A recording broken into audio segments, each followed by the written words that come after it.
Hello guys, अस्सलाम वालेकुम, good morning. आज आपके लिए ट्विस्ट वाला लव पार्ट 6 लेके आई हूँ।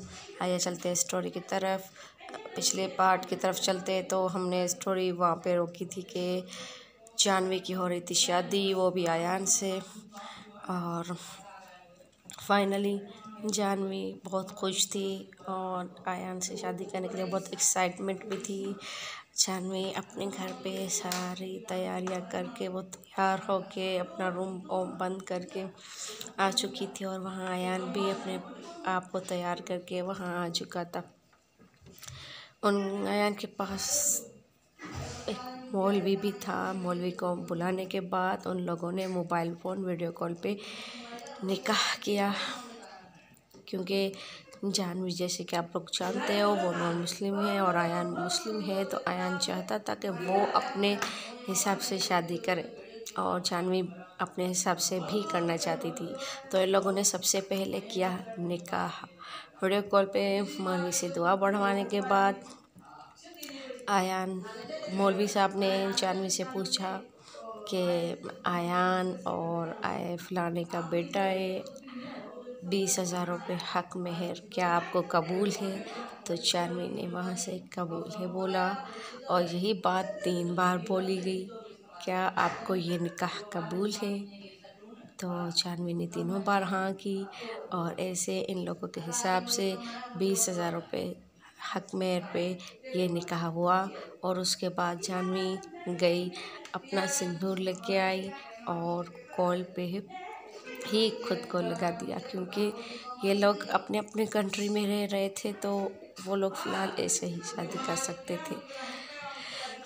और जानवी से आयान ने एक वादा किया था कि मैं जल्दी ही इंडिया आऊँगा और तुम्हारे से शादी करूँगा जैसे तुम लोगों के यहाँ होता है, फिर तुम्हें तुम्हारा सिंदूर मैं अपने हाथों से लगाऊँगा।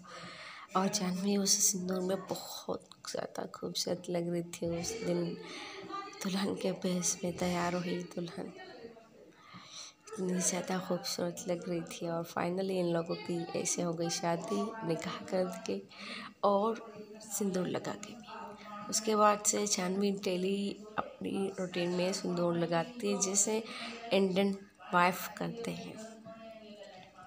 और ऐसे ही इन लोगों का प्यार जैसे कि फ़िलहाल चल रहा था। आयान बहुत जल्दी इंडिया आने के लिए पूरी कोशिश भी कर रहा था। आयान ने जानवी को छेड़ते हुए बोला, जान अब तो आप हमारी दुल्हन साहिबा बन गई हैं, अब बताइए कि हनीमून पे कहाँ जाना चाहोगे और सुहाग रात कैसे मनाए हम लोग, ऐसे इनकी। और जानवी अपने घूंघट में बैठी हुई थी। आयान ने उसको बोला कि जैसे तैसे मैं यहाँ से बोलता हूँ, तुम आराम से अपना घूंघट ऊपर करो, मुझे तुम्हारा फेस देखना है, कितनी खूबसूरत है मेरी दुल्हन।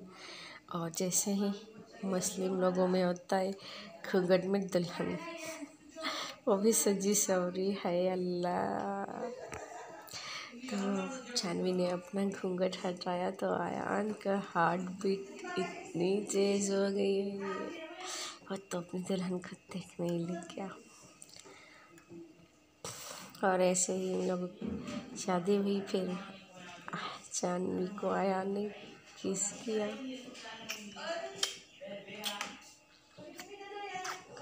और आयान को जानवी ने बोला कि सुनिए तो ये अब क्या कर रही हो, मत कीजिए।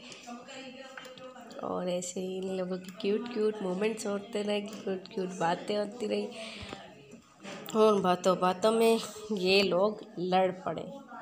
लड़ इसलिए पड़े कि जानवी ने बोला कि आपने मुझे ये क्यों बोला कि आप मुझे हक मेहर में 20,000 दोगे, इसका क्या मतलब होता है?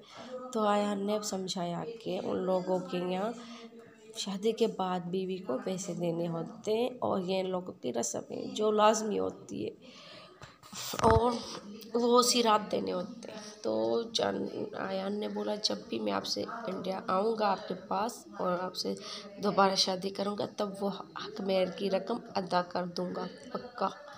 और ये प्रॉमिस किया। लेकिन जानवी को यह बात पसंद नहीं आई और इस बात पे जानवी ने बोला कि मुझे कुछ नहीं चाहिए, सिर्फ आप मेरे पास आ जाओ। देखा जाए तो जानवी भी अपनी जगह पे सही थी, क्योंकि उसको उसका प्यार चाहिए था, उसको पैसे में कोई इंटरेस्ट नहीं था। उसको अपना आयान चाहिए, अपना प्यार चाहिए, वो भी अपने पास। जानवी के लिए सबसे बड़ा गिफ्ट वही था, आयान उसके पास। पर आयान अपना सब कुछ देना चाहता था, अपना प्यार, अपनी मोहब्बत, झगड़ा, गुस्सा, पैसे, गिफ्ट सब देना चाहता था। लेकिन जानवी को पैसों की बात बुरी लग जाती है और इन लोगों की एक लड़ाई हो जाती है। जानवी बोलती है मैं आपकी हर रस्म मानूंगी, बट ये रस्म नहीं मानूंगी और मैं आपसे पैसे नहीं लेने वाली। तो आयान ने बोला कि ठीक है, आप मुझसे पैसे मत लीजिए। वो चाहता है एक सोने की रिंग ले आता है और जानवी को आके दिखाता है कि ये वो रिंग है जो मेरी माँ ने अपनी बहू को देनी है, और जब से कि शादी मैंने आपसे की है, मेरी माँ की बहू आप हो, तो मैं इंडिया आते ही आपको ये रिंग पहनाऊंगा। तो जानवी ने बोला कि मुझे कोई रिंग नहीं चाहिए, कोई पैसे नहीं चाहिए। इस बात पे इन लोगों का बहुत झगड़ा होता है और आयान उसको बोलता है कि यार यहाँ हमारी सुहागरात होनी चाहिए थी और तुमने झगड़ा स्टार्ट किया है। तो जानवी खामोश हो जाती है। जब जानवी खामोश हो जाती है तो आयान खुद बोलता रहता है कि ताई प्लीज़ कुछ तो बोलो, ऐसा मत करो। सॉरी तक बोलता है, उसको आई लव यू तक बोलता है, पर जानवी उसको किसी बात का रिप्लाई नहीं देती। वो अपने गुस्से के मारे चुप रहती है और आयान गुस्से गुस्से में उसको देख देख के बाद में बोल देता है कि यार मुझे तो तुमसे शादी करनी ही नहीं चाहिए थी, मैं तुमसे शादी करके फंस गया हूँ। और जब आयान गुस्से में ये बोल देता है, उसके बाद जब उसको ये रियलाइज़ होता है कुछ देर बाद, क्योंकि जानवी चुपचाप से रोने लगती है और उन लोगों की कॉल चल रही होती है।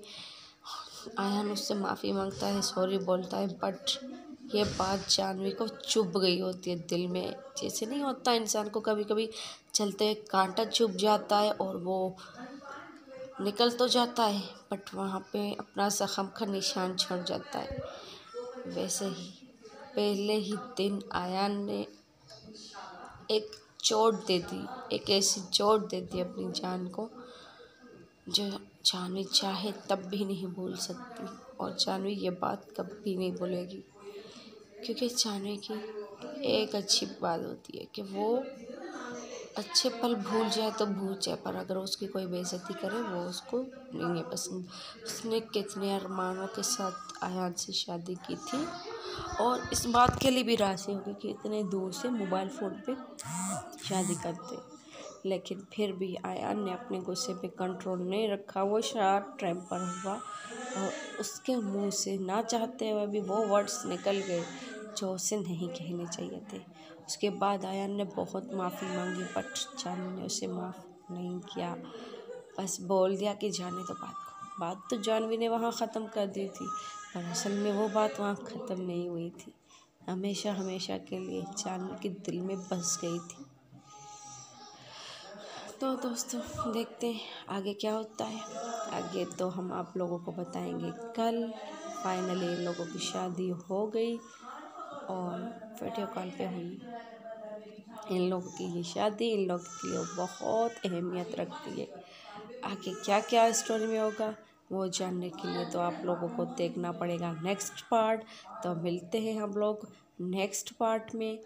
टेक केयर, बाय बाय, और please subscribe my channel, like video और कमेंट करना ज़रूर कीजिएगा। टाटा बाय बाय।